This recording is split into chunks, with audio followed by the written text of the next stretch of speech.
اب آ جائیں وہ سودی بینکاری کے حوالے سے. عوام الناس کے اندر آپ نے اکثر سنا ہوگا کہ جی اسلامک بینک اور کنونشنل بینک یہ ایک طرح ہی کام کرتے ہیں, کوئی فرق نہیں ہے, صرف انہوں نے لیبل اسلام کا لگا لیا ہے.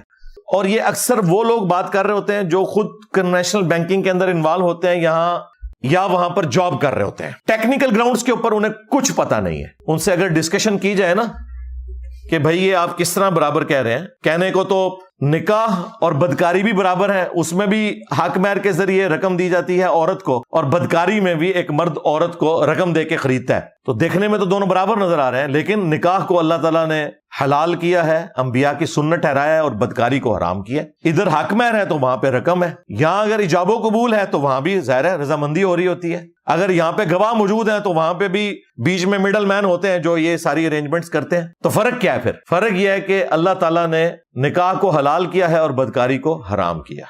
جو سورۃ البقرہ میں اللہ تعالیٰ نے فرمایا کہ اللہ تعالیٰ نے کاروبار کو حلال کیا اور سود کو حرام کیا, بالکل اس طریقے پہ نکاح حلال ہے اور بدکاری حرام ہے. تو یہ مثال دینا کہ دونوں ایک جیسے ہیں, ایسے نہیں ہے, زمین و آسمان کا فرق ہے بھائی. کنونشنل جو بینکنگ ہے وہ منی اگینسٹ منی ہے, پیسے کے بدلے پیسہ. سودی ذہنیت یہی ہے کہ پیسہ جمع ہوا ہے, اس سے مزید پیسہ کمانے کے لیے رسک نہ لو کاروبار کرنے کا, بلکہ لوگوں کو سودی قرضے دو, وہ رسک وہ لوگ لیں اور تباہ و برباد ہو, تمہیں تو تمہارا پیسہ واپس مل جائے گا. یہ ہے اصل میں سودی ذہنیت, منی اگینسٹ منی. جبکہ منی اگینسٹ گڈز یا پروڈکٹس, اشیاء کے بدلے رقم کی وصولی کرنا, یعنی کاروبار کے ذریعے چیزوں کو بیچ کے نفع کمانا, یہ وہ چیز ہے جس کو اللہ تعالیٰ نے حلال ٹھہرایا ہے. تو یہ زمین و آسمان کا فرق ہے. یہ صرف گفتگو کر دینا کہ جی دونوں ایک جیسے ہیں, اور جب ان سے آپ ڈسکشن شروع کریں تو بالکل الف بے بھی نہیں ان کو پتا ہوتی. کوئی زیادہ گفتگو کر لے گا نا جسے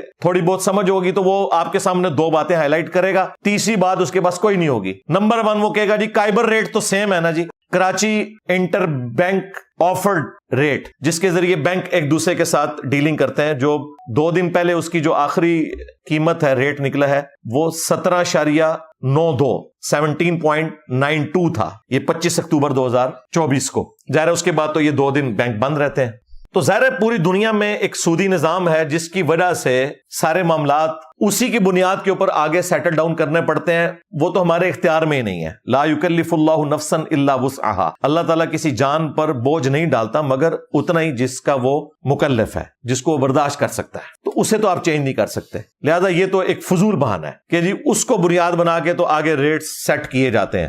دوسرا وہ کہیں گے جی دیکھیں اسلام میں مقروض کو آپ مہلت دیتے ہیں, نہ کہ اس کے اوپر کوئی پینلٹی لگائی جاتی ہے.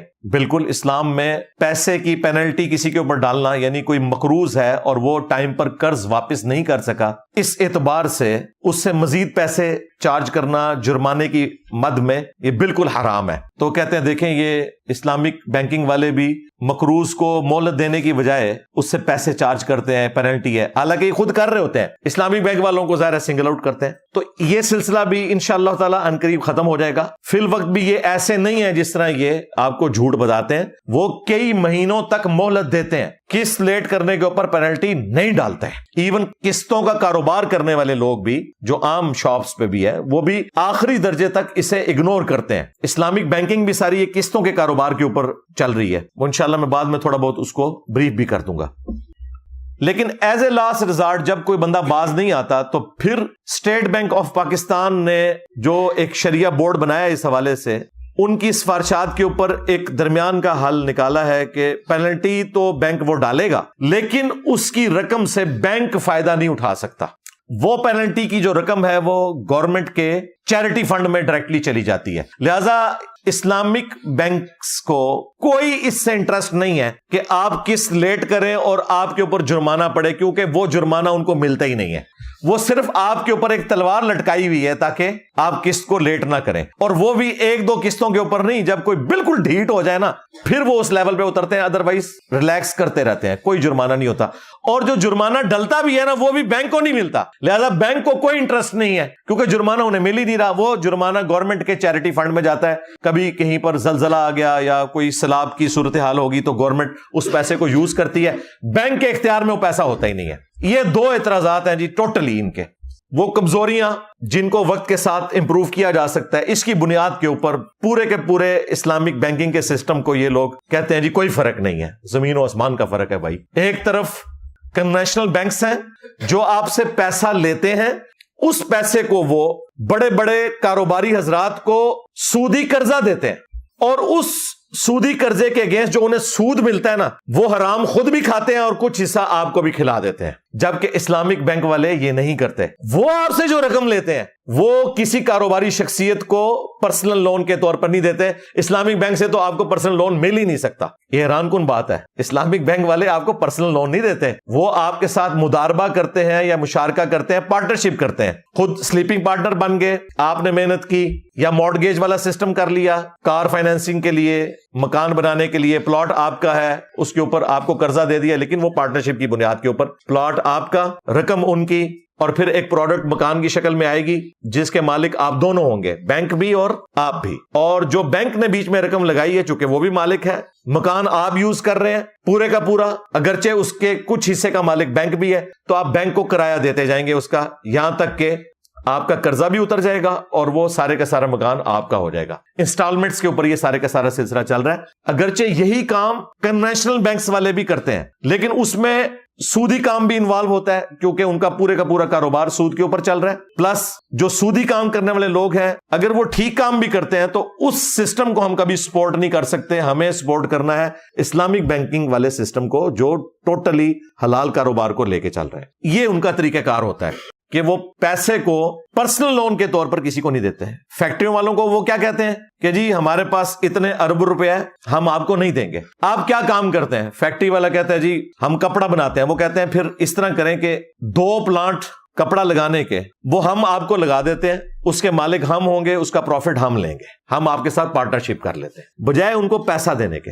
یا یہ کریں کہ وہ پلانٹ ہم آپ کو خرید کر دیتے ہیں، آپ قسطوں میں ہمیں اس کی رقم ادا کر دینا، جس طرح آپ کو پتا ہے 10-12 سال پہلے جناح انٹرنیشنل ایئرپورٹ جو ہے کراچی کا، اس کی توسیع کے لیے گورنمنٹ کو 6 ارب روپیہ 6 بلین چاہیے تھے، تو وہ اسلامک بینک والوں نے ان کو دیے، لیکن پیسے نہیں دیے۔ انہوں نے کہا آپ کو جو جو اس کے لیے سامان چاہیے نا وہ ہم خریدیں گے اور آپ ہم سے قسطوں پہ وہی سامان خرید لیں گے، یعنی کموڈٹی انوالو ہو گئی تو ظاہر ہے یہ کاروبار ہے۔ اب رہا یہ معاملہ کہ 6 ارب کی چیز ادھار پر قسطوں کی شکل میں 6.5 ارب کی بیچنا، کیا یہ جائز ہے؟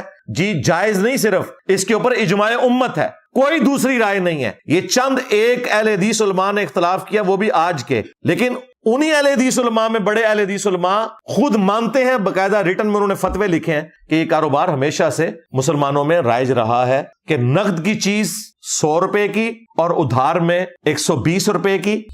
یہ ٹائم ویلیو آف منی نہیں ہے، یہ ٹائم ویلیو آف کموڈٹی ہے، پروڈکٹ ہے اور لاجیکل ہے۔ مجھے بتائیں موٹر بائک کی قیمت ہے سپوز 2 لاکھ روپیہ، آپ ڈاؤن پیمنٹ کرتے ہیں 20,000 اور نیا موٹر سائیکل گھر لے آتے ہیں، وہ آپ کے ماموں کی دکان ہے۔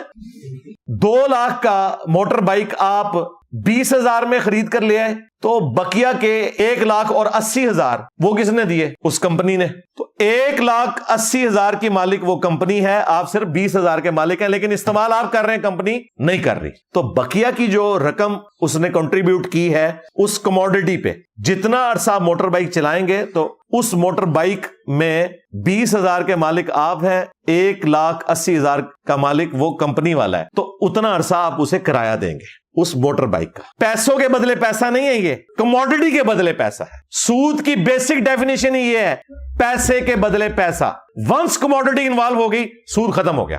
یہی نبی علیہ السلام کے زمانے میں ہوتا تھا کہ سودی قرضے دیتے تھے امیر لوگ غریبوں کو، ان سے لے کر سود کھاتے تھے اور پیسہ ڈوبنے کا کوئی سوال ہی نہیں پیدا ہوتا، وہ سارے کا سارا ملبہ غریب آدمی کے اوپر ہی گرتا تھا۔ اسلام نے اس سسٹم کو ڈسکریج کیا کہ یہ کام نہیں آپ نے کرنا، بلکہ کاروبار کو آپ نے بڑھوتری دینی ہے، سودی سسٹم کو آپ نے سپورٹ نہیں کرنا۔